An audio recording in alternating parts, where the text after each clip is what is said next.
Aling utos ang pinakamahalaga? Pagpalang araw ng Biyernes, kapanalig. Kapistahan po ngayon ni Santa Gwendalina. Ito po si Sister Rose Agtarap ng Daughters of St. Paul para sa mabuting balita. Atin ang pagnilayan ang Ebanghelyo ayon kay San Marcos.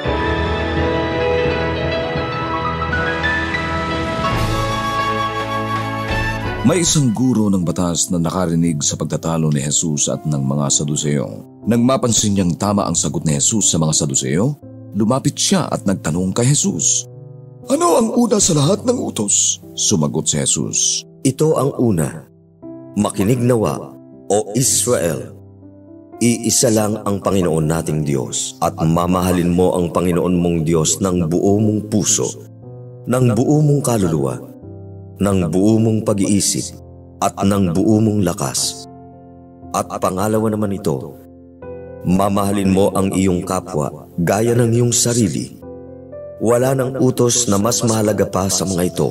Kaya sinabi ng guro ng batas, Mabuti, Guro. Totoo sinabi mong isa siya at wala na maliban sa kanya. At ang mahalin siya ng buong puso at ng buong kaluluwa at ng buong lakas. At mahalin din ang kapwa gaya ng sarili ay mas mahalaga kaysa mga sinunog na handog at mga alay.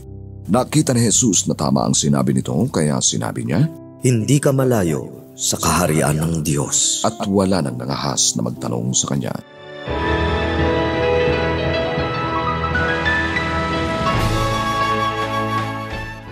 Ibinahagi po ni Sister Lorraine Coal ng Daughters of St. Paul ang pagninilay.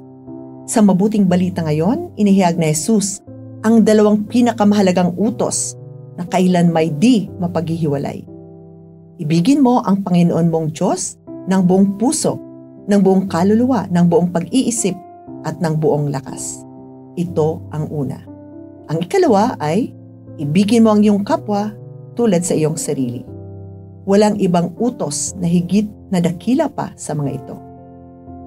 Tayo ay nilikha ng Diyos na kawangis niya dahil sa mahal niya tayo. Likha sa ating katauhan ang pag-ibig.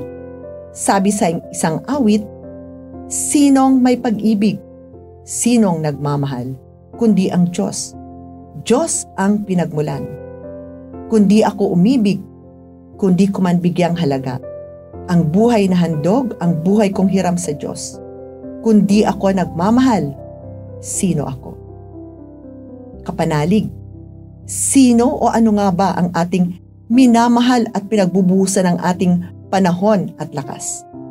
Ang atin bang trabaho, hobbies, sports, pets, bisyo o sarili? Sana naman, ang prioridad natin ay ang ating pamilya, involvement sa parokya o mga gawaing pangkawang gawa. Ating pakatandaan na hindi natin masasabing mahal natin ang Diyos na hindi natin nakikita kung hindi natin mamahalin ang ating kapwa na ating nakikita. Ang pag-ibig ay hindi isang emosyon, kundi isang desisyon.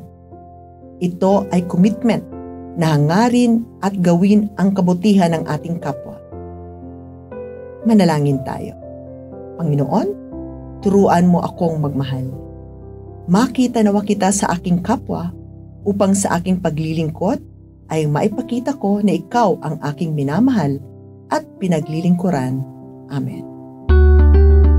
Mga kapanalig, maraming salamat po sa inyong suporta sa aming misyon. Subscribe, like, and follow po lines sa aming social media accounts. Patuloy po kaming humihingi ng inyong tulong upang maipagpatuloy ang programang ito. Maaari po ninyong ipadala ang inyong love offerings at donasyon sa aming donations channels. Makakaasa po kayo na kasama lagi ang inyong mga intensyon at kahilingan sa aming panalangin araw-araw. Ito pong muli, Sister Rose na nag-aanyaya sa inyong manalangin.